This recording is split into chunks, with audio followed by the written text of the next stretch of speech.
Bayangkan kamu berdiri di puncak sebuah gunung besar. Tiba-tiba, gunung itu berguncang di bawah kakimu. Bergetar hebat, seolah ingin berbicara. Bukan karena gempa, bukan karena letusan, tapi karena siapa yang berdiri di atasnya. Dan orang itu bukan seorang nabi. Inilah kisah Abu Bakar As-Siddiq, manusia biasa yang begitu luar biasa, hingga bahkan batu dan bumi pun merespons kehadirannya. Dan hari ini, kita akan membongkar siapa sebenarnya sosok agung ini, fakta demi fakta yang mungkin belum pernah kamu dengar sebelumnya. Latar belakang. Kita mulai dari awal. Kota Mekah lebih dari 1400 tahun lalu. Di sebuah rumah sederhana, lahirlah seorang anak laki-laki yang diberi nama Abdullah bin Utsman. Ia lahir hanya 2 tahun, beberapa bulan setelah kelahiran seorang bocah lain yang kelak mengubah dunia, Muhammad bin Abdullah. Dunia mengenalnya kemudian dengan nama Abu Bakar, dan ia memiliki 2 gelar yang masing-masing menyimpan cerita luar biasa. As-Siddiq, yang artinya yang membenarkan, dan Al-Atiq, yang artinya yang dibebaskan. Bukan dibebaskan oleh manusia, tapi dibebaskan oleh Allah dari api neraka. Bahkan sebelum Islam datang pun, tanda-tanda keistimewaan Abu Bakar sudah terlihat. Seorang tua dari suku Azd, Yaman, pernah mendatanginya dan menyampaikan sebuah rahasia besar, bahwa seorang nabi akhir zaman akan segera diutus. Ia harus bersiap, dan Abu Bakar, ia menyimpan kabar itu dalam-dalam. Ketika hari itu akhirnya datang dan Muhammad menyampaikan wahyu pertamanya, Rasulullah kemudian pernah berkata kepada para sahabatnya, "Tidak kuajak seorang pun masuk Islam melainkan ia ragu dan bimbang, kecuali Abu Bakar. Ia tidak ragu dan bimbang ketika kusampaikan kepadanya.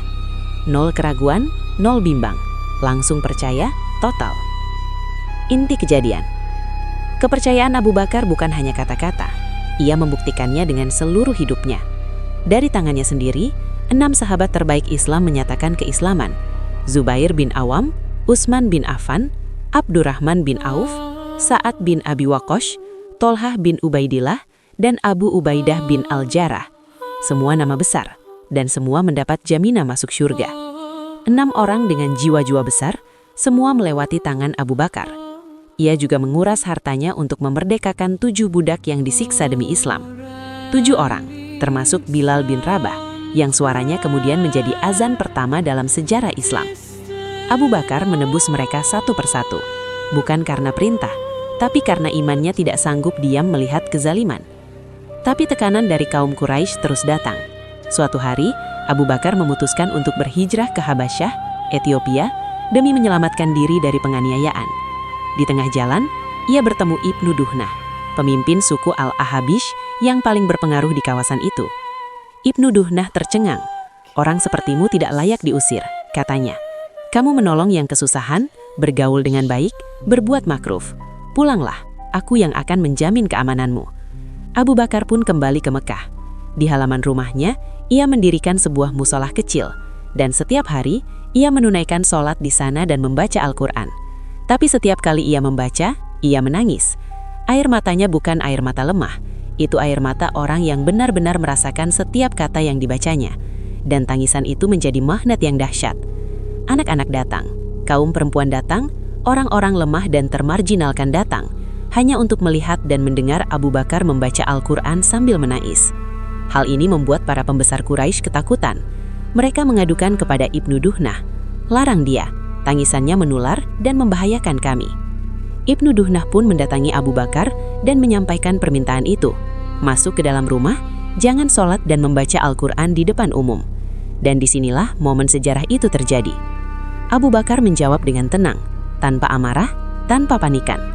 "Ataukah aku menolak jaminanmu dan ridho atas jaminan keamanan dari Allah?" Ibnu Duhnah tidak percaya. "Kamu menolak jaminanku?" "Iya," jawab Abu Bakar. "Aku telah menolaknya." Seluruh Mekah terguncang, dan sejak saat itu, orang-orang bodoh Quraisy mulai berani menganiaya Abu Bakar secara terbuka. Mereka bahkan menaburkan tanah ke atas kepalanya ketika ia berada di dekat Ka'bah. Tapi Abu Bakar tidak bergerak, tidak mundur, tidak goyah. Puncak ketegangan. Dan kita akhirnya tiba di Bukit Uhud. Hari itu, Nabi bersama Abu Bakar, Umar, dan Utsman mendaki puncak Bukit Uhud. Tiba-tiba, gunung itu bergetar, berguncang, batu-batu bergeser, debu beterbangan dari permukaannya.